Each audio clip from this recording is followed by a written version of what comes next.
Hey, what's up, guys? Welcome back to another episode of the Braintainment podcast. Today is an absolute beauty. I say that pretty much all the time, but today I'm actually really excited to chat with this great man, Aaron Zimmerman, AZ, high performance coach. We're just laughing off air about unpacking what exactly that looks like, but I'm excited to dive into that today and share it with the audience. AZ, mate, we'll cover all things performance, or at least as much as we can get to anyway. A lot of the work that I do on this show is really bringing people on to help the audience optimize their mind or optimize their body. Ultimately, it's to help people feel fucking better in some capacity. And I think, you're a good mind to have on to help people do just that. So thanks for coming on for a chat, my man. Thank you very much for having me. And it's probably a very appropriate time in the world to be doing something like this, isn't it? Mate, it really is. A lot of people struggling with all kinds, anxiety is the obvious one, fear, uncertainty, routines are completely disrupted. So, the modalities that we'll touch on today, I know from experience, and I'm sure people tuning in to some extent might have some awareness around the impact that can have, not just on our body, but then also, on our mind and our mood and everything in between. They're quite linked, which I know, you're very passionate about as well. So I think just to set the scene for people, mates, and to give them an idea of what to expect from this chat, like I said, I want to help people feel better. I want to help them think better. I want to help them move better. I want to help them optimize their body and just, create more energy in some capacity. So could you maybe give us an insight into, or maybe just a snapshot of the work that you do, and then we'll unpack it? Well, the beauty of what you do is everything what kind of lights me up and what I'm about. So I'm more than happy to get on board and help you in any way I can. So thanks for having me. Awesome, mate. So yeah, give me an idea of what some of the stuff that you do. I mentioned performance coach. What does that look like? Well, so ultimately, I cut my teeth for 10 years in pro sport as a high performance coach. But I was saying to Liam before, it's such an open-ended question what a high performance coach is. Like how do you actually quantify what that role is? What's the outcome? What's the result? And how do you measure all of those things? Because ultimately my job was to try and break the athletes that I was working with. So predominantly NRL athletes or rugby union. So I worked in the NRL for the last 7 years for the West Tigers and then the Cronulla Sharks before that. So ultimately the head coach's kind of aim was, how can we break these guys as much as we humanly can from a legal side of things, but without breaking them and making sure that they can show up week in and week out to play at their optimal level. So it's high performance in a sense, but for me, it's about, I was trying to optimize people's minds and bodies in a multitude of ways that was creating adaptations, so neurological and physiological, to make them better at what their sport was. And ultimately, since then, I actually finished up with my contract at the end of 2019. I've got 2 young kids and a wife, so it's a very unstable environment. Like I went 7 years of working on 1-year contracts. So it's pretty unstable and uncertain when you've got that. And within the last club I was at, I was there for 4 or 5 years. I had 3 head coaches, 1 interim head coach, 2 high performance managers, and it was just so unstable. So I kind of have taken the massive bold leap to go out on my own and kind of taken all the skills that I've learned over the years to actually help. I think there's more scope for what really good coaches have with the general population and with the weekend warriors or people who are trying to better themselves than in the athletic population and the fully professional athletic population anyway. Yeah, man, I'm glad you touched on that actually. And that's something I wanted to really, I guess, dive into today with you. We're talking earlier about the lay of the land at the moment all around the world, particularly here in Australia at the moment, a lot of stress. And so, when it comes to peak performance, I think it's easy for some people to just kind of almost disregard those conversations if they're not, at the highest levels of whether it's sports or athleticism. And, some of the modalities we'll touch on and approaches, it's easy to disregard that as, it's not for me, it's for the absolute elite. But I think the best part for me anyway, what I love about the work that you do, and, I'm starting to explore myself, is just the ways in which we can manage stress in our body. And so for the everyday punter who's tuning in, maybe they work out a little bit, maybe they don't work out much at all. I wanted to talk about stress. And so I think that's something that everyone, relate to.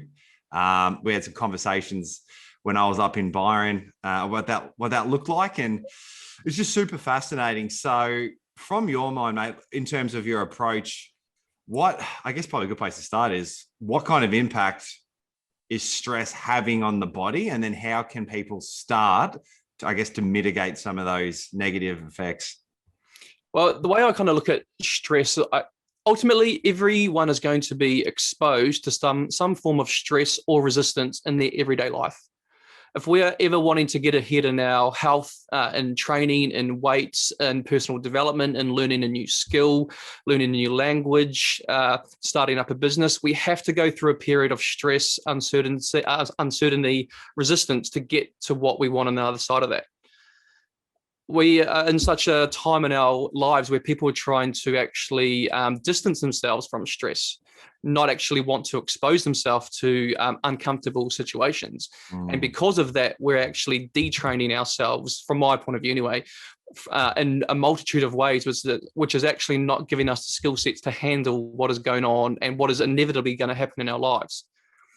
So I was always, I guess, from my background, like we exposed the guys to crazy amounts of volume, whether it was training in the gym, psychological demands on the field, preseason army camps. We threw everything under the sun that we could to try and make these guys mentally tougher, and then also physically stronger and more adaptive to what was going to be thrown at them throughout the season.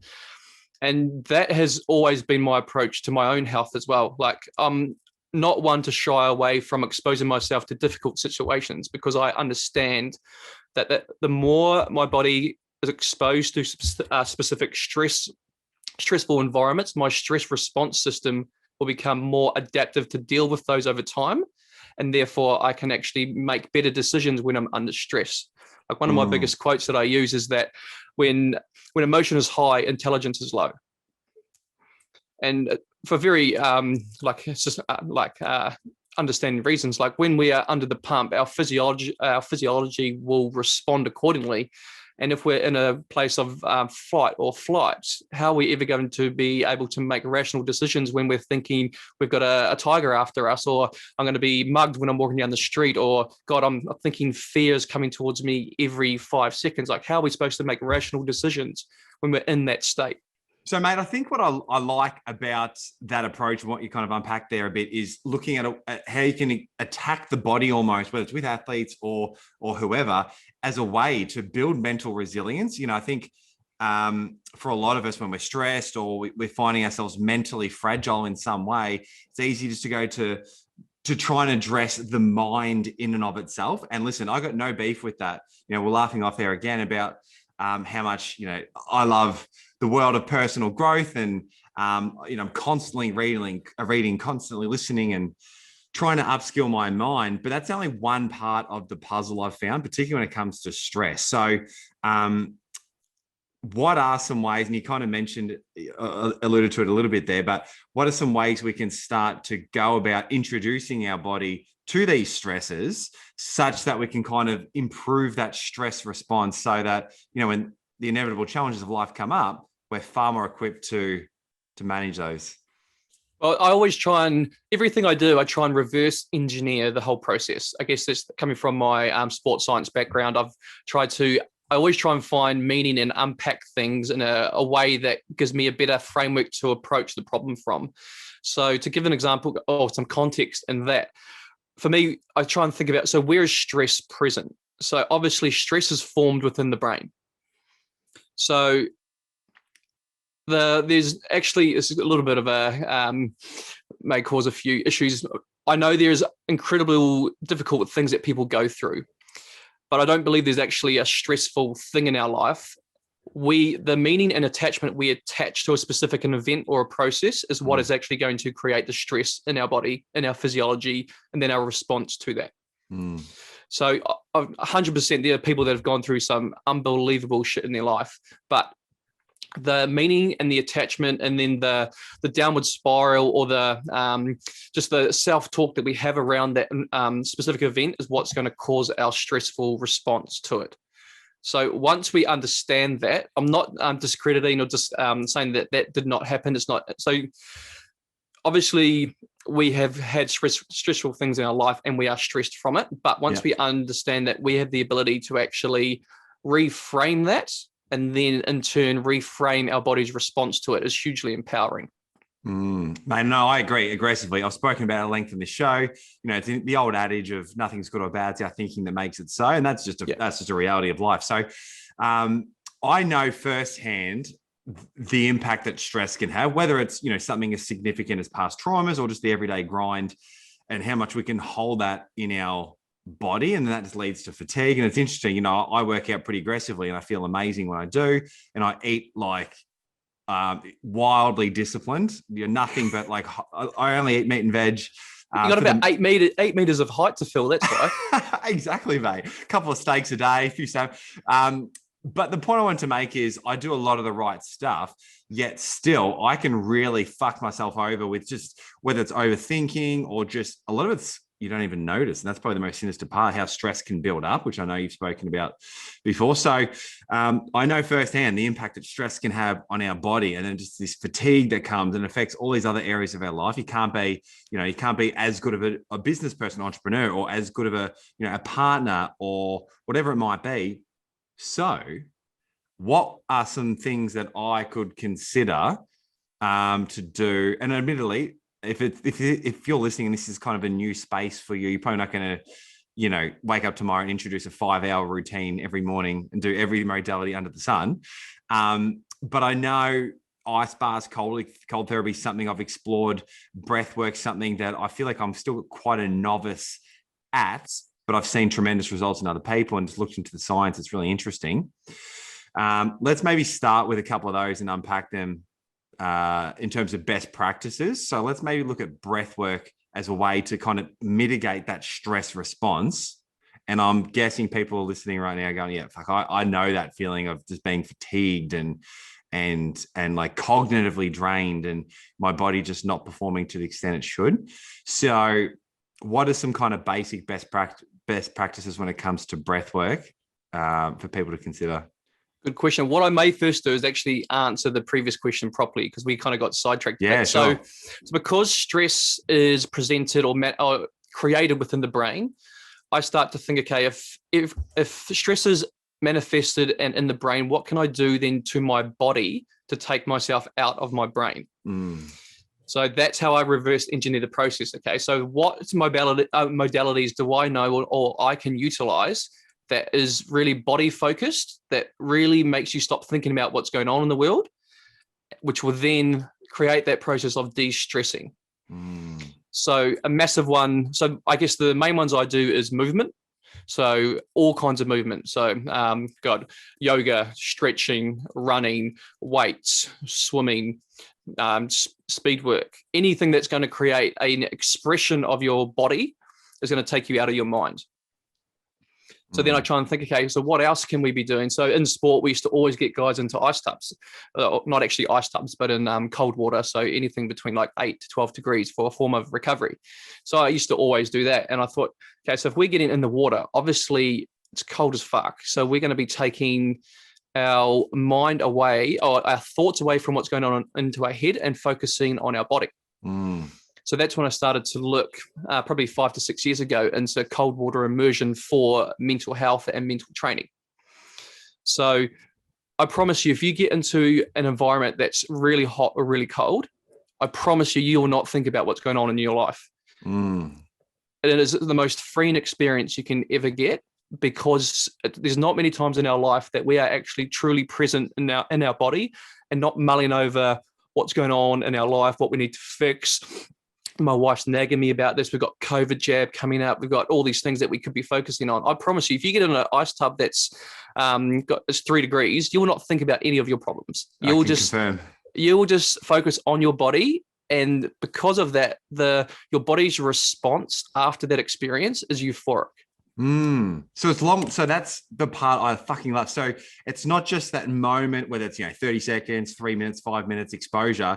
It's not just that moment of being present. There is like a lingering effect I've found. I do my cold showers every morning, and there's that momentary like, oh fuck, my mind is only on how fucking cold this experience is. But man, I feel physically, of course, but mentally sharp and better for sometimes hours after that short exposure. And that's the beauty of it. Like, I promise you, I've been doing it for a long time now, but I still get in the ice tub. I got in the other day actually with and did a 20-minute one just for my social media, just to talk people through the process. And it was probably one of the hardest ones I've ever done. And I was mentally talking to myself, oh, I can't do this, I've got to get out. Like, having those thoughts still come up, but actually push through it and come out on the other side and go through that incredibly tough time is unbelievably empowering. Unbelievably. And that's where I think there's a lot of scope for people to actually utilize certain modalities to actually empower them to know that they can cope with the most demanding environments and be fine after it. Yeah. That's where I get the most kind of lit up, helping people go through those kind of process. Yeah, I like that a lot. I talk a lot, about like the narrative that we have. And for the most part, whether it's behaviors or thinking patterns, the way we carry ourselves, it's going to be governed to some extent by how we see ourselves, right? This idea of a self-narrative.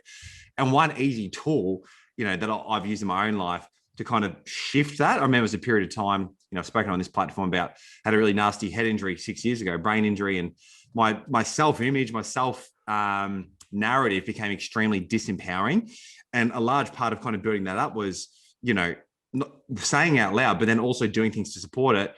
I'm the kind of person that does hard things, right? And you start to build this self-respect, and just an easy way of sort of introducing that and buying into it was, in the morning, I have cold showers.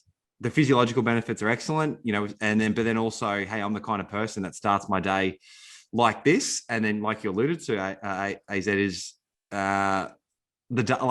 once you've done something like that, it almost makes the challenges that come up throughout the day not as sinister, right? Not as challenging.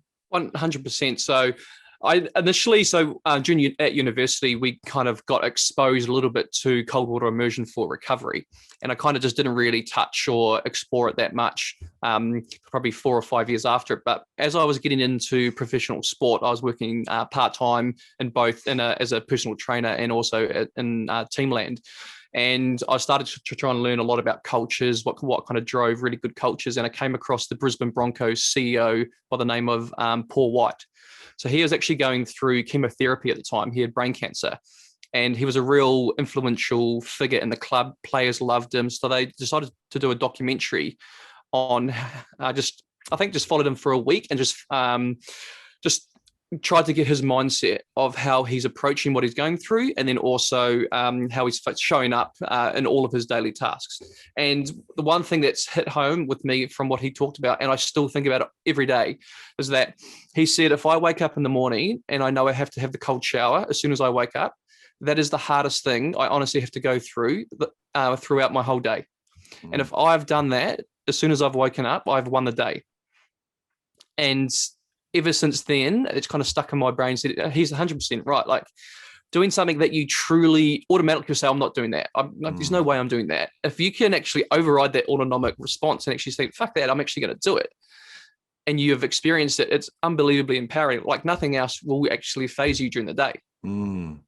Is there some part of it as well? Because it's funny, like, I've looked at, like, I'm a scientist, geeky sort of guy, and I've just mentioned I have my cold showers every morning. But sometimes when people quiz me on it, I don't know necessarily like how to explain why I do. I just know I feel better, right? So I reckon some of these things we've touched on already are big factors. But I reckon another part is also, and I'd love to get your thoughts on this, when you're in the midst of that experience and you are in a stress response, and you're focusing on your breathing, you're trying not to panic in that moment.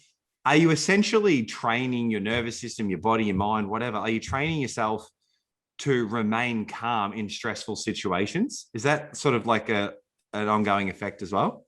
That's 100% what you're doing. So one of the guys, I'm a massive kind of explorer of different types of people who have worked in high performing environments. So Jocko Willink is one. So I really love his work on extreme ownership. And he talked a lot about trying to remove yourself from a highly stressful situation and going external to then view yourself and how you would react in that situation. So I kind of explored that by saying, like, if he's in a life or death truly situation and he's talking about going out of self, then he's trying to take his mind out of the equation so he can kind of just let his body do what it's been trained to do. So then how I approach that, say from a highly stressful event like temperature. So let's say if you were in an icy environment and you fell off a boat into the water. Obviously, if you panic and your body's response and your brain's response is going to follow suit, you will get hypothermia and die. Obviously, because the chemical reaction, you're burning so much energy just through that stress that you're going to get to a point where you're just going to probably just die with exhaustion and under cold. But that is because your brain is freaking the fuck out, and therefore your body is reacting, thinking I'm going to die, and then everything just spirals out of control with that. But if you get into a situation when you're actually in a cold environment, say an ice tub, but you show none of those autonomic survival modes, your body actually starts to release specific hormones that's actually good for the body. So it's really counterintuitive. So your body's response in a stressful environment will either create a positive effect or a negative effect. So I'm all about trying to give myself exposure to a multitude of environments that's going to create stress in the body where I would normally freak the fuck out and potentially want to quit, want to give up. And I teach myself to be calm in that environment. Therefore, I get the mental positive attributes from doing that. Plus, then my body releases the specific hormones, the chemicals associated to that experience as well. Huge. So are there equal benefits or are they different benefits in terms of exposure to hot as well? Whether it's, sauna or spa, whatever it might be? Or what does that look like? Yeah, so from chemical and hormonal, obviously different temperatures will release different things within the body. So I, again, will just want to give myself as much exposures to different environments. So saunas are a massive thing for me. Like, I'm a huge sauna fan, and I like to do it in a multitude of ways. So individually, just on its own, I like to do it in a contrast session with cold showers, a contrast session with an ice tub, and alternate between the two, because then you're kind of getting a multitude of things. You could be getting blood restriction and then blood flow creation from being in hot and cold. So it can aid in like oxygenation of the body and the muscles. So it's good for recovery. A big thing like Dr. Rhonda Patrick talks massively about heat shock proteins and the development of that and the ability and that's done through the heat. So you're more adapted. If your heat shock proteins are more adapted, it makes you more adapted to stress. So there's a lot of research around those things, which makes me buy into it a lot more. But then I also see the positive impacts that it can have on your mental health as well. So that's where I start to actually explore things a lot more. I'm massive kind of like a self-experimenter, so I try and do things myself. So then I can actually coach and talk to people about it through my experience. Yeah, definitely. So at a particular time, again, at a time like right now, a lot of stress, a lot of anxiety, maybe just a really easy place to start. Might not be the cure-all. Could just be, hey, maybe just try your hot and colds in the shower. Yes, particularly if you're in Melbourne, which a lot of my audience is, and it's cold, but man, fuck, it feels good to start the day with a cold shower. I do only cold, but maybe, I imagine a good approach to start, if this is a new experience, might be just finish on cold, or maybe just 30 seconds on, 30 seconds off, and just see what that does over a period of time. Well, so it's like anything. If you can go on social media and watch, say, Wim Hof, and you just think, shit, this guy's, look, he makes it look easier. I can just go jump in an ice tub for an hour.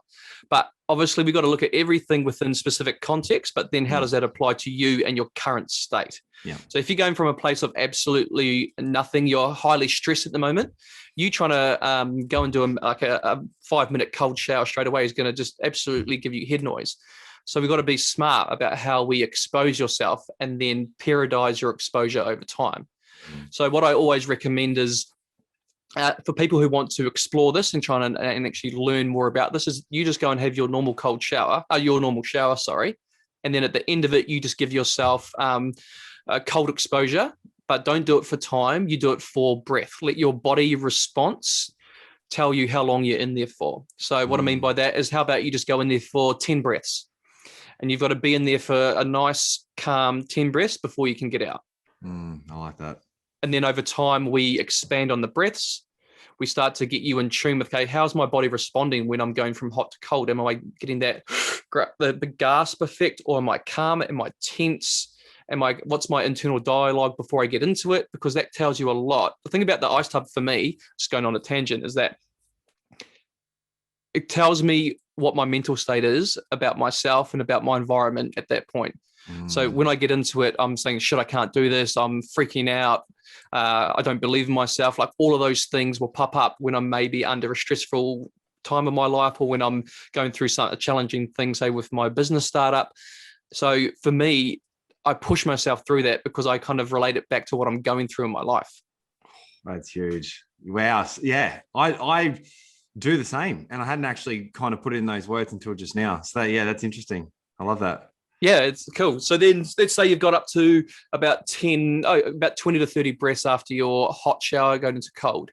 How about you just explore once a day or once every 2 days, it's only cold. And then you do the same thing. You start with a 10 breath cold shower. Then you build up to about do 10, go out for a little bit, go back in. Because once you've had your initial exposure to fully cold, then you get out and go back in. It's actually nowhere near. It's weird as this sounds, it's not cold. Yeah, awesome, mate. All right, well, let's change lanes a little bit and just head back to breath work. So we touched on a little bit there in terms of how it relates to the hot and cold stuff. We explored some breathwork modality stuff when I was up in Byron with you, which was fun. Now, I think breath is super fascinating because it can be used. I mean, obviously we breathe regardless, but if we have some awareness around our breath, we can actually start to do things, right? We can become more alert and increase our focus. We can certainly calm our nervous system and feel more clarity, and just certainly more, I guess, more stable and secure. So it's just a powerful tool when we know how to wield our breath. What are your thoughts when it comes to breath work, and maybe just a couple of best practices for both calming ourselves, but then also how it might also contribute to performance in sports or athleticism?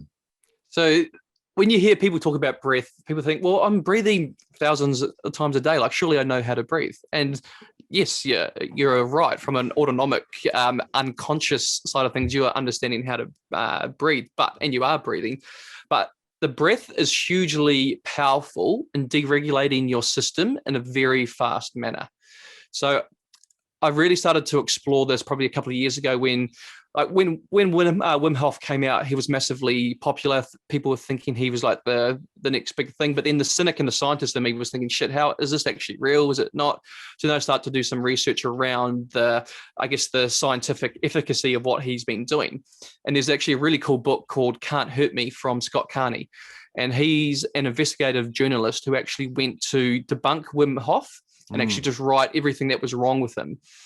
And through his investigations, he actually found the contrary. He found a lot of Dutch universities were actually studying Wim, his process, what was going on in the body physiologically from the breath work, from the ice exposure, and then how is that actually now impacting our body's autonomic and our stress response system, which has been really cool. So that's been kind of my process. I originally started out thinking with breath work, it must just be something that's just going on psychologically, not actually physiologically, but is actually the opposite. It's actually both things is actually getting a ton of work. So got to think too, when we're stressed, the principal place, obviously our chemistry in the brain, we're going to be probably in a heightened state, which means we could be under, our adrenal glands could be just pumping out a lot of adrenaline or neuroepinephrine, kind of the same things depending on which country you live in. And then, say from like a blood chemistry point of view, when we're stressed, when we're in a heightened state chronically, so over a long period of time, our blood chemistry starts to change from being more alkaline to more acidic. Then even further, like from some other body chemicals, when we are stressed, C-reactive protein is higher concentration in our blood. Glucocorticoids are higher concentration in our bloods. And a lot of our chronic diseases can be, from a lot of research that I've kind of just been looking into, can be attributed to these specific, I guess, the oversupply of these chemicals in our body. So breathwork actually deregulates all of these things, which is unbelievable. Wow. So whether it's because through specific breath work, we are working off against our kind of fight or flight, which is our sympathetic system, and we're into a more parasympathetic, which is our rest and our digest system. So when we're doing specific breath work, it's kind of controlled, it's circular in nations. It can be going between nasal breathing through mouth breathing. It can be hyperventilation in nature, which means that we're changing the concentration of oxygen and carbon dioxide in our blood, which will then help to decrease those kind of the damaging things we just talked about that show up in our body. So it's hugely powerful, and there's so many ways that we can kind of utilize it, and it can kind of jump in within like a 20 to 30 second exposure, and there's no excuse that we can't do it. Everyone can do it. So I suppose similar to what we touched on with the ice, cold, hot exposures, it could be something to build up towards. So not looking at, yourself or Wim Hof or whoever and going, fuck, I'm going to go sit outside for 3 hours and just hyperventilate. That's probably not the best start if you're new to, exploring the breath work. So would that look perhaps like, a couple of minutes in the morning, or would it, I suppose it probably depends on what their goal is, right? Going back to what you mentioned about reverse engineering. Yeah. Let's say you're in an incredibly heightened state and you're feeling really stressed. So the way I would look at it is that you've got a couple of options that you can just pull out of the bag straight away to deregulate your system and kind of bring you out of that heightened fight or flight states and bring the body back down to homeostasis, which is kind of the normal state that we need to be in for kind of flow in everyday life. So a really easy one for me is kind of box breathing. So box breathing is simply, we've got kind of 4 stages of the breath. We've got the inhale, we've got the period between the inhale and then the exhale. So then we've got the exhale, and then we've got the period between the exhale and the inhale. So we can kind of picture that as a box. Yeah. So let's say we want to do a 4-second box breathe. So we can go 4 seconds on the inhale. We can then hold for 4 seconds. Exhale for 4 seconds. Hold for 4 seconds. So that's essentially a box breath. If you did say 5 to 7 rounds of that, it will deregulate your system massively. Really simple. Anyone can do it. You can do it at work. You can do it even when you're driving in the car. Just keep your eyes open. No one closing their eyes trying to do this. But that's a really simple way that will deregulate your system in minutes. Wow. And then cool one I listened to the other week on Tim Ferriss's podcast with Dr. Huberman. He actually talked about, they've done some research on this. I love Dr. Huberman, by the way. He's like, yes. So imagine, anyway, I'm completely digressing here, but I really want to it's your podcast. Yeah, I can do whatever the fuck I want. So me when I was, say, 13, 14, my bedroom was just full of posters of Sarah Michelle Gellar, Jennifer Love Hewitt, maybe Britney might have featured. Mate, I reckon. Not maybe, definitely. 100%, yeah. And yeah, they're definitely still there as well. No, but now, if I could get my hands on it, I'd have a shrine of Dr. Huberman. I'm so fascinated with the work he does. Anyway, I'll let you continue. But for people tuning in, fucking go listen to him because he's incredible. Yeah, so his podcast is called The Huberman Lab. He's a neuroscientist at Stanford Uni, and he puts out amazing content. So they did some research around which is the fastest breath you can do to deregulate your system. And they found that, I'll just call it like the Huberman double pump, because he didn't really give it a name. So essentially what he did, what they found is that if you do a massive gulp, so inhale to that furthest point, and then you take another inhale and you kind of fill up the lungs, and then you breathe that out fast. So it's like if you did that 5 to 6 to 7 times, they found that was the fastest way to deregulate your system. So it's a way of engaging and lifting the diaphragm and then squeezing that back down the rib cage. And they found that just the process of that did wonders for deregulating the system. Yeah, I've experimented with that and I find that quite useful. That's awesome. Yeah, and simple. Again, you can do it at home. You can do it when you're at work. You can do it anywhere. I love this chat because what we're talking about, for the most part, doesn't require anything except your body, right? Like it's not, you don't have to have any crazy gadgets. You don't have to have, access. You don't have to spend hours reading one book. Like it's simple stuff that can be practiced on a daily basis that can have dramatic effects, right? Well, it's ultimately what I'm doing. My goal now is to empower people to realize that they actually have the ability to make their lives so much more joyful and kind of less stressed once they are actually educated and have been given the tools to do it. Yeah. Yeah, that's awesome.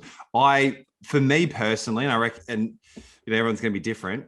Often when I find myself stressed in my body, which is very often, conversation for another time, past traumas and,